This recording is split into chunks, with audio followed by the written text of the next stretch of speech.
দুনিয়াতে শক্তি ছিল? তুচ্ছ পানি থেকে আসছেন, গায়ে কাপড় ছিল? হ্যাঁ, অল আর নেকেড, উলঙ্গ।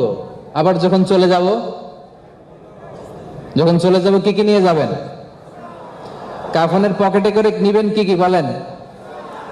তাহলে যখন এসেছি তখনও নেকেড, জামা নাই, কিচ্ছু নাই, কিছু করবার মতন শক্তি নাই। আবার দুনিয়া থেকে যখন বিদায় নিয়ে যাব তখনও আমার সাথে কেউ থাকবে না, ঠিক কিনা?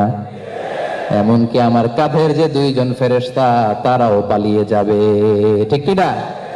দুই কাঁধে জিতছিল যে তোমার দুইজনা পাহারা, তোমারে একলা থইয়া পালাইছে তাহারা। তোমার আটকুঠুরি নয় দরজা বন্ধ যে ওই হলো রে হলো, মুখে আল্লাহ রসুল সবে বলো, ও মুখে আল্লাহ রসুল সবে